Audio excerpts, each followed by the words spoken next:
আপনার সংসদের কিছু বক্তব্য দেখলাম খুব উত্তাপ ছড়ালো। সংসদে বলছিলাম যে আপনার বক্তব্য প্রথম যেদিন দিতে গেলেন সেদিনই ব্যাপক উত্তাপ ছড়ালো। মানুষজন অবশ্য আপনার সেই বক্তব্য শুনেছে, আমি দেখেছি যে হাজার হাজার লাখ লাখ সেটা শেয়ার হয়েছে। তারপরে আবারও দর্শকদের সুবিধার্থে আমি একটু মনে করিয়ে দিতে চাই, আপনি সেদিন বলেছেন, আমি যে কথাটা বলতে চেয়েছিলাম, বিরোধী দলের নেতা বলেছেন উনি মুক্তিযোদ্ধা পরিবারের লোক এবং উনি শহীদ পরিবারের লোক এবং উনি জামাত ইসলাম করেন। তো একসাথে শহীদ পরিবারের লোক এবং জামাত ইসলাম, এবং তাকে আপনি বলছেন যে উনি এটা ডাবল অপরাধ করতে পারে, ডাবল অপরাধ করেছে তার কারণ মুক্তিযোদ্ধা পরিবারের লোক কেউ জামাত করতে পারে না। তা আপনার মনে কি আসলে কোনো সন্দেহ রয়েছে যে ওনার পরিবার মুক্তিযোদ্ধা পরিবার নয়, এরকম কিছু? আমার মনে কি রয়েছে এটা আপনি বের করতে চান কেন? আপনি সিলেটে যান না কেন? আপনি তো একটা প্রতিষ্ঠান, সিলেটে গিয়ে ওনার খোঁজ খবরটা করেন। এই যে আমি বলছি যে সিলেটের কোন সিটে আপনি দাঁড়াইবেন, কোন পার্লামেন্ট সিটে? ওপেন চ্যালেঞ্জ দিয়েছিলেন। 19টা। হ্যাঁ, আমি চ্যালেঞ্জ দিছি তো। 19টা কোন সিটে উনি কেন কুলাউড়া দাঁড়ায় না দাঁড়ায় কেন? বিহারি যারা আছে তাদেরকে আমি অসম্মান করতেছি না। বিহারি ভোটার যারা আছে সংখ্যায় বেশি যে জায়গায়, সেই জায়গায় এসে মিরপুরে দাঁড়াইতে হয় কেন? উনি কত ভোট পাইছে? 11,000-এর বেশি ভোট তো 3বার ইলেকশন করে পায় নাই। 3বার মিললেও জামানত বাঁচে না। তা আমি কথাটা যে বলছি, আপনি যান গিয়া দেখেন সিলেটে মানুষ কি ভাবে। সিলেটে তো তাদের চেয়ে সুফিবাদী আহলে সুন্নাত তো যেমন মাজারপন্থীদের সংখ্যা অনেক অনেক অনেক গুণ বেশি। এক ফুলতলি পিসাবের যে সাগরেদ মুরিদ আছে এর অর্ধেকও সিলেটে তাদের নাই। যে কারণে ওই যে কানাইঘাট আর জকিগঞ্জ সিট থেকে ওই লাইনের লোক পাশ করে, সুফিবাদী লোকেরা পাশ করে বা মাজারপন্থী লোকেরা পাশ করে। উনি হয়তো ঢাকায় দাঁড়াতে চেয়েছেন যেহেতু রাজধানী। 3বার ফেল যদি না করতো তাইলে বুঝতাম যে এটা বাপকা বেটা ঢাকায় দেয়, বা ওখানতে একবার পাশ করে এখানে এসে দাঁড়াইলে বুঝতাম যে ইয়েস। তার আগে যেসব নির্বাচন করেছে ওইগুলোকে তো আর নির্বাচন বলা যাবে না। না, উনি 2টা নির্বাচন করছেন উনি অসময়ে তত্ত্বাবধায়ক সরকারের অধীনে। যদি আমি 8-এর নির্বাচনটাকে নাও ধরি, 2টা নির্বাচন ওনার যে তারা যখন ক্ষমতায় গেল বিএনপি, বা যখন এই তত্ত্বাবধায়ক সরকার হইল তখনই উনি ইলেকশন। যাও, উনাকে নিয়ে আমি এর বেশি আর কথা বলতে আমি ইচ্ছুক না। আপনারা সিলেটের ব্যাপারগুলো একটু লক্ষ্য করবেন। আচ্ছা, জনাব ফজলুর রহমান, ভুলে যাচ্ছিলাম, এর আগে আপনি আমার যখন শোতে এসেছিলেন তখন বলেছিলেন যে আপনি লিখে রাখেন জামাত 10টার বেশি আসন পাবে না। তো জামাত তো এককভাবে 68টা পেয়ে গেল। এটা তাদেরকে আমি ধন্যবাদ জানাই। আর আমি মনে করি আমি বোধহয় তখন অ্যাসেসমেন্ট করতে পারি না যে ইলেকশনটা কিরকম হবে। ইলেকশন তো ভালো হয়েছে ফজলুর ভাই, আমি নিজে অনেক কেন্দ্র কভার করেছি ঢাকার। আমি এটা ইলেকশন ভালো হয়েছে কোথায় আর খারাপ হয়েছে কোথায় বলবো না, তবে আমি বলি না, অনেকেই বলে, আমি বলি না, তবে আমি বিশ্বাস করি, আমি বলতে চাই না। আপনারাই তো 2/3 আমি বলতে চাই না রংপুরে কেন তারা সব সিটে পাস করছে। রংপুর ডিভিশনে, আমার রংপুর ডিভিশনে, রংপুর বৃহত্তর রংপুরে 21টা সিটের মধ্যে কি করে তারা 19টা বা 20টা পাইছে এটা আমি বলতে চাই না। তারপরে ঢাকার যে সিটগুলো কিভাবে কেন পাইছে এটাও আমি বলতে চাই না। আমিও বুঝতে পারছি না, মানে আমি তো আসলে বুঝতে পারছি না, মানে কোনো কি ইঙ্গিত করতে চাচ্ছেন নাকি? আমি শুনি এইগুলা বলে আমি আর নির্বাচন কমিশনকে আমি আর প্রশ্নবিদ্ধ করতে চাই না। কোনো সমঝোতা হয়েছে না, টোটালি আমি আপনাকে বলি, আমি এমপি হয়েছি, আমার দলের সরকার হয়েছে, ঠিক আছে, হ্যাঁ, এবং ধরেন কিছু কিছু জায়গাতে যে অ্যাডজাস্টমেন্ট কম্প্রোমাইজ করা হয় নাই, এটা তো ঠিক না। অনেক বড় নির্বাচন ইউনূস সাহেব ছিলেন, হ্যাঁ, ইউনূস সাহেব ছিলেন যেহেতু দায়িত্বে, নির্বাচন কমিশন ছিল, এমন তো বোঝা গেছে যে ইউনূস সাহেব বড় একটা রাজনৈতিক বিদেশি শক্তির সাথে করে এটা তো জামাতকে ক্ষমতায় নিয়ে আসতেছে। এইটা তো শুধু ফজলুর রহমানদের মতো কিছু লোক আছে বইলা, আর তারেক রহমান সাহেব সৌভাগ্যক্রমে সর্বশেষ যখন বাংলাদেশে এসে পড়েছেন, সেই কারণে, তা নইলে তো গেছিল। আমি যখন বলেছি যে জামাত যদি এদেশে সরকার গঠন মেজরিটি পায় আমি আত্মহত্যা করব, বিষ খাবো, এরপর থেকে যাই হইছে হইছে, আপনি আমার বক্তব্যগুলো শুনে দেয়। এখন তো বক্তব্য আমি ইটনায় করছি বলে ইটনা বা অষ্টগ্রামে আছে তা না, সারা পৃথিবী শুনছে আমার বক্তব্য। আপনি খুব সিরিয়াস একটা অ্যালিগেশন করেছিলেন যে কোন রকম সমঝোতা, একটা সমঝোতার ইঙ্গিত আমি আর কি এলিগেশন করেছেন। করিনি, আপনি প্রশ্ন করছেন, আমি উত্তর দিছি। আচ্ছা, মানে আপনার এটা কথা শুনে allegation আমার না। কাছে মনে হচ্ছে যে একটা না, এটা allegation সমঝোতার না। আপনি এটা শঙ্কা মানুষ করছেন। যেটা বলে, যেটা শুনে, ইতিহাস এর সত্যতা প্রমাণ করবে কোনোদিন, যে কিছু কিছু জায়গাতে কি হয়েছে এগুলো সত্যতা প্রমাণ।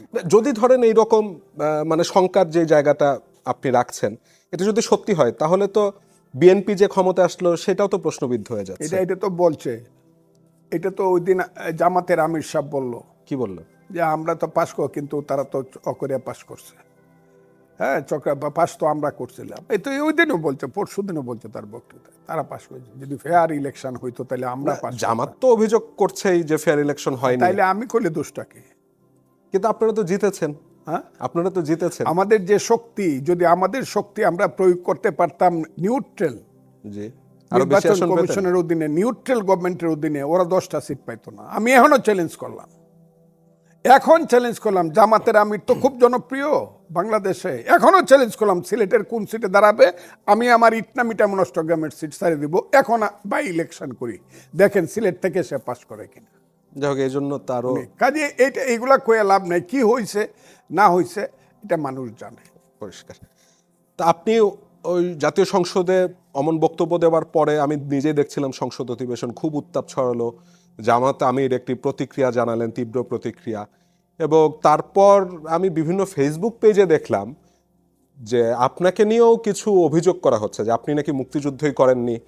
এনসিপির একজন নেতাকে বলতে শুনলাম, তিনি বলছেন যে আপনি কখনোই সরাসরি মুক্তিযুদ্ধ করেননি, আপনি ছিলেন মুজিব বাহিনীর লোক। তো এমন সব অভিযোগগুলোকে নিয়ে আপনি কি বলবেন?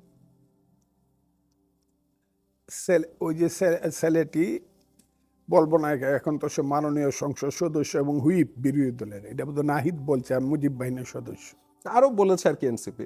আর কে বলছে আমি অফিসিয়াল কথাটা বলবো। জি, 1971 সনের 8ই আগস্ট পর্যন্ত, 12ই জুন থেকে 8ই আগস্ট পর্যন্ত আমি মুক্তিযুদ্ধ করেছি মীর শৌকত আলীর অধীনে। মীর শৌকত আলী 5 নম্বর সেক্টর কমান্ডার। আর 8ই আগস্টের পরে আমি 28শে আগস্ট উচ্চতর ট্রেনিংয়ে গেলাম বিএলএফ এর, কারণ আমি যেহেতু ছাত্রনেতা ছিলাম ঢাকা বিশ্ববিদ্যালয়ের বিএলএফ, কিন্তু আমি 1969 সনের 14ই নভেম্বরে বিএলএফ হয়েছি। আমি কারো ডাকে মুক্তিযুদ্ধ গেছি তা না, কারণ মুক্তিযুদ্ধ আমি আগেই মানুষকে বুঝাইছি 1969, 70, 71। সেটা ট্রেনিংয়ে গেছি আমি 28শে আগস্ট দেরাদুনে। সেই দেরাদুনে যে ট্রেনিংয়ে আমি গেছি, সেই ট্রেনিংয়ে গিয়া দেখলাম জনাব হাসানুল হক ইনু হইল ওখানের সর্বাধিনায়ক ওই কমান্ডের। এক একটা কোর্স, কতগুলা কোম্পানি মিলিয়া, এক একটা 10টা কোম্পানি মিলিয়া একটা কোর্স হয়। 13টা কোর্স ট্রেনিং হয়েছে মুজিব বাহিনী বিএলএফ এর। মুজিব বাহিনীর নাম ছিল না, আগে নাম ছিল বিএলএফ, মুক্তিযুদ্ধের সময় নাম হয়েছে মুজিব বাহিনী। এবং মুজিব বাহিনীতে যারা গেছে তারা সার্টিফিকেটটা আগে বা শো করতে হয়েছে, প্রমাণ করতে হয়েছে যে কমপক্ষে সে মেট্রিক পাস। মেট্রিক পাসের নিচে কোনো লোক মুজিব বাহিনী হইতে পারে না, MA পাস, ডক্টরেট হইতে পারছে। মুজিব বাহিনী হইল, it is a freedom fighters group with politics. শুধু যুদ্ধ করার জন্য নয়, রাজনীতিটাও তার মাথার মধ্যে টোটালি আছে, যেটা পৃথিবীতে সমস্ত মুক্তি সংগ্রামের সমস্ত যোদ্ধাদের মাথায় ছিল। সেইটা হলো মুক্তি বাহিনী, হলো সমস্ত সম্মিলিত একটা ফোর্স। আর মুজিব বাহিনী হলো স্পেশালি এই দেশে গণতন্ত্র, সমাজতন্ত্র, ধর্মনিরপেক্ষতা, জাতীয়তাবাদ, যাকে পরে মুজিববাদ বলা হইতো, সেই 72-এর সংবিধানের মতো করে যারা চিন্তা করত যে দেশের মানুষের পেটের ভাত হবে, পরনের কাপড় হবে, তার নাম হবে সমাজতন্ত্র। আর রাশিয়ার মতো না, চীনের মতো না, এদেশে 5 বছর পরে পরে গণতান্ত্রিকভাবে ভোট হবে, তার নাম হবে গণতন্ত্র। মানুষের চিন্তায়, চেতনায় কে আমরা মূল্যায়ন করব, দুইটায় মিলে সেইখানে গণতন্ত্র এবং সমাজতন্ত্রের সম্মিলনের মাধ্যমে যে দেশটি হবে, সেই দেশটি হবে ধর্মনিরপেক্ষ, সেই দেশটি হবে জাতীয়তাবাদী। সেই যে দেশ, সেই যে চিন্তা, সেই চিন্তা কে কেন্দ্র করেই মুজিব বাহিনী গড়ে উঠল। এবং মুজিব বাহিনী যে পলিটিক্যাল ফোর্স এবং as well as it's a fighters force. প্রথমে হইল যোদ্ধা group with politics. We are all our leaders. যারা ছাত্রলীগ করতে করতে করতে করতে বিপি ছিলাম, জিএস ছিলাম, ইউনিভার্সিটি শাখার প্রেসিডেন্ট ছিলাম, কেন্দ্রের প্রেসিডেন্ট ছিলাম, বিভিন্ন জায়গাতে যারা নেতৃত্ব দিয়ে দিয়ে মানুষকে তোমার আমার ঠিকানা পদ্মা মেঘনা যমুনা, রক্ত সূর্য উঠেছে বীর বাঙালি জেগেছে, এই স্লোগান যারা মানুষের মুখে দিয়েছিল, সেই গ্রুপটা হইল মুজিব বাহিনী। আমি তার কিশোরগঞ্জ জেলার আমি লিডার, আমি কমান্ডার। এখন কোন ভাদ্র মাসের সান অফ এ বিচ কইল ফজলুর রহমান মুক্তিযোদ্ধা না, এটা কইলেই হয়ে যাবে ইনু মুক্তিযোদ্ধা না অমুক মুক্তিযোদ্ধা, কইলে হইল। এক সময় কইব আরে উসমানীও তো যুদ্ধে যায় না, একটা গুলি ফুটাইছে উসমানী, জেনারেল উসমানী ফুটাইছে গুলি, উনি তো মুক্তিযোদ্ধা না, কয়ে ফেলবে এদের। কারণ এরা হইল রাজাকার আলবদরের ছেলে পেলে, এরা যত ছোট করতে পারে মুক্তিযুদ্ধ এবং মুজিব বাহিনীকে, এইটাই তাদের লাভ। যেন ফজলুর রহমান, ধরেন আপনি আপনার এই বীর মুক্তিযোদ্ধা পরিচয় নিয়ে সব সময়, আমি যতবার আপনার সাথে কথা বলি, সবচেয়ে বেশি গর্ব খুব করেন। বড় করিয়া ফাউন্ডেশন হবে করতে চাইছিল, আমি না করছি। আমি বলছি শুধু একটা নেম প্লেট করে খালি টাঙ্গায় রাখেন যে 9ই ডিসেম্বর 1971 সনে 3 জনে মিলে 170 জন পাক বাহিনীকে ধরছিলাম, সারেন্ডার করছিলাম যুদ্ধে, কালনি কুশিয়ারার যুদ্ধে। এইটা টাঙ্গায় রাখবে করতে চাইছিল তারা, অনেক বড়, আমি না করছি না।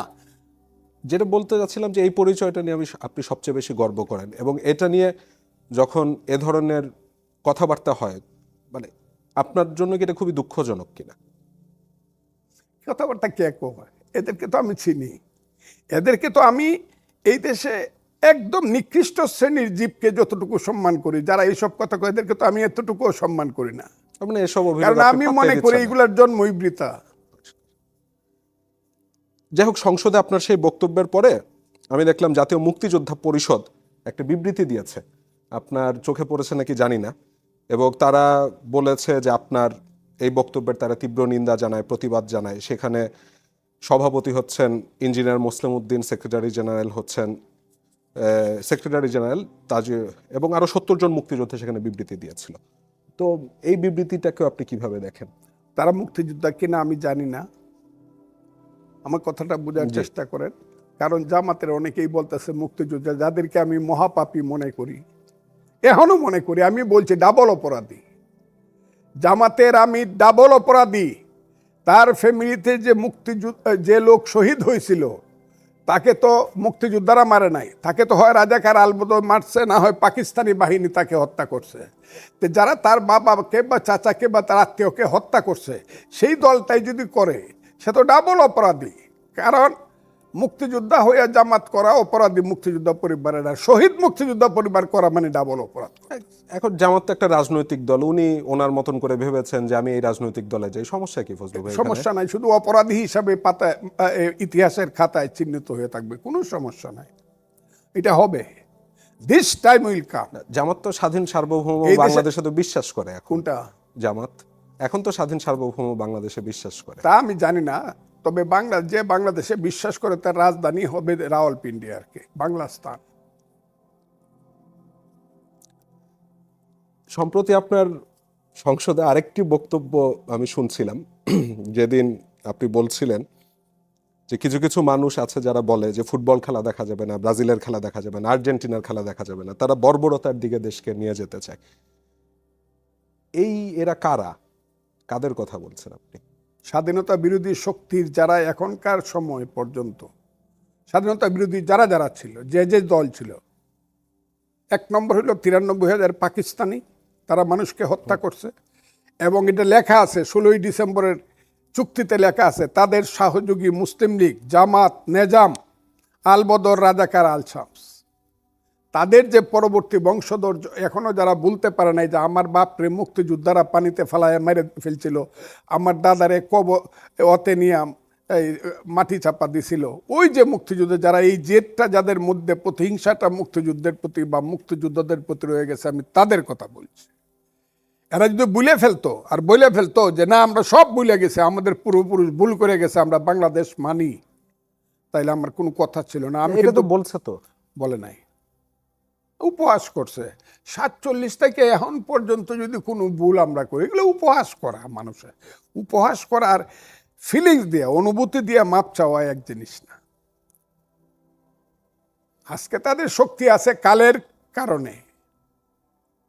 যদি অ্যাডমিনিস্ট্রেটিভ শেল্টার তাদের না থাকে এবং আন্তর্জাতিক চক্রান্তের গুটি যদি তাদের হাতে না থাকে, এখনো হু আর দেয় ইন বাংলাদেশ, তারা কয় পার্সেন্ট? ওই না, জামাত তো 32% ভোট পেয়েছে কিন্তু এবার। কোনটা? এই যে এই লাস্ট ইলেকশনে 32% ভোট কিন্তু পেয়েছে। হ্যাঁ পেয়েছে, মানে আমি আমি না করি না, এখন এর অফিসিয়াল ভোটটা 32% পাইছে।